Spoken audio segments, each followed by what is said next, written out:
Bonjour monde virtuel et bonjour à toi derrière ton écran, bienvenue dans ma tête et bienvenue sur cette vidéo. Aujourd'hui j'avais envie de continuer ma vidéo de la semaine précédente avec la méthode ASC. J'ai remarqué que souvent en fait on ne décidait pas réellement de comment on gérait, comment on cohabitait avec nos émotions. Souvent en fait on se laisse dominer par nos émotions, on se laisse guider, on se laisse contrôler et il en résulte un truc dont on ne peut pas trop sortir et on est plutôt esclave de ces mêmes émotions. Et si c'est le deuxième cas de figure où on n'est pas esclave de nos émotions, c'est qu'en fait en règle générale on les a bien cachés tout au fond, on les a bien rognés, non, ça n'existe pas. Et puis un jour, en fait, on se retrouve complètement englué, happé par la puissance en fait, de ces émotions qui ont pu grandir et pourrir en nous en fait, pendant un certain temps. Alors je te propose ma technique qui n'a rien de révolutionnaire, hein, elle est en 3 étapes et des fois ça peut sûrement t'arriver en fait de les faire sans t'en rendre compte, mais je pense qu'un petit récapépète histoire de les refaire basculer en conscience, ça fait jamais de mal.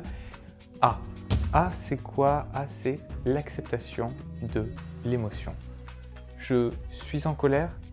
Oui, il y a de la colère en moi. Je suis triste? Oui, il y a de la tristesse en moi.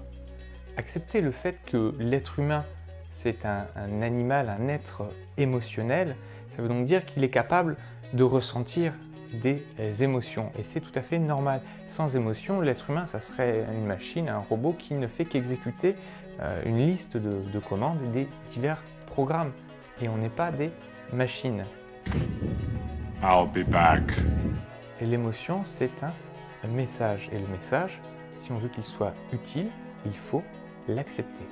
Les émotions, c'est pas forcément tous les jours facile à vivre. Il y a des émotions qui passent comme ça, juste en surface. Tu as d'autres émotions, elles te prennent là, dans les tripes, et c'est difficile de s'en départir. Il faut s'en souvenir, ce n'est qu'un message, d'accord, de notre inner self, de notre nous intérieur, qui cherche à communiquer avec notre petite caboche, là ici, notre cerveau, notre partie plus consciente. Ce premier pas, dans la théorie, il est très simple. Hein, bah oui, c'est une émotion, bah oui, je l'accepte, bah oui, je suis en colère. Dans la pratique, c'est souvent un petit peu plus compliqué. Alors, petit conseil clé pour ce premier paragraphe sur l'acceptation, ne pas se juger de ressentir telle ou telle émotion. Très important. Donc là, on vient de voir le A. Après le A, on a quoi? On a le S. Séparation de l'émotion. Je ne suis pas mon émotion. Comme je l'ai dit tout à l'heure, je suis en colère, oui, il y a de la colère en moi. Je ne suis donc pas la colère. D'accord? La colère, c'est quelque chose que je vais sentir en moi, ou la tristesse, mais c'est pas moi. Or souvent sur un coup de colère, hein, on se laisse guider, on se laisse diriger, et c'est la colère en fait, par exemple, qui va nous dire d'agir comme ça ou d'agir comme ça. Vous? Oui. Non, pas vous, lui. Comment tu t'appelles? Moi. Oui, toi. Je suis moi. Il est moi et je suis vous. Et moi, je vais vous botter le cul grand-père parce que personne ne se moque de moi. Vous, moi, tout le monde va avoir le cul botté, voilà. Je vais les botter le cul, moi j'en ai marre. Mais si on se souvient de ce qu'on a vu juste avant, c'est un message. Un message, il ne doit pas nous dire comment agir. Un message, il est là pour nous dire, tiens, attention, la situation, elle est comme ça en ce moment. Maintenant que toi, tu as connaissance de la situation, tu peux décider du meilleur plan en fait, d'action. L'émotion qu'on ressent, on la nourrit. On lui donne de plus en plus d'importance. Et puis, comme on aime bien se faire souffrir, on revisionne la scène un petit peu. Comme ça, on peut revivre encore l'émotion, mais plus forte encore cette fois-ci, et etc. Et Magie. on vient de créer une boucle spatio-temporelle et revivre sans cesse cette même émotion.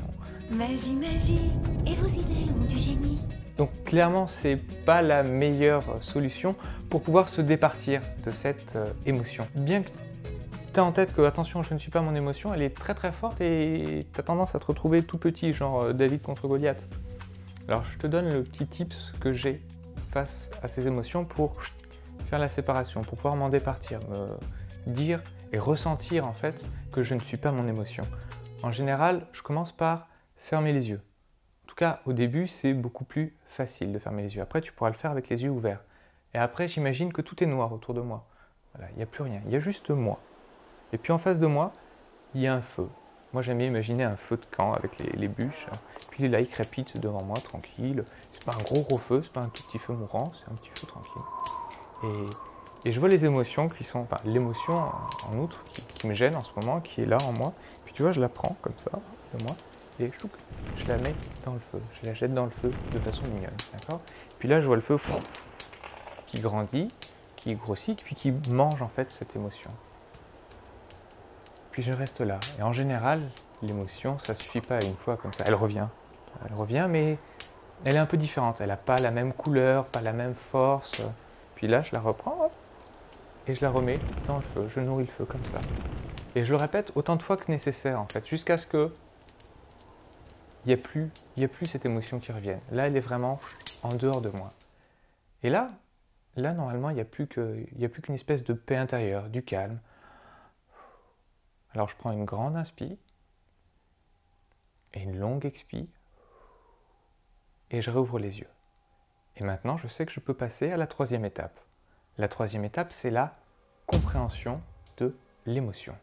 Maintenant que tu es calme et que tu as atteint cet état, on va dire presque de zénitude, en tout cas face à cette émotion, tu vas pouvoir te poser tranquillement. Si tu veux ne pas avoir de poison émotionnel en fait avec ça, c'est à toi de chercher et de comprendre, de te dire tiens, quels sont les leviers qui sont activés en fait par cette émotion, par rapport à ce que j'ai déjà vécu en fait, par rapport à ce que je connais, par rapport à mes valeurs. En général, par exemple, quand tu as de la colère, c'est un sentiment normal.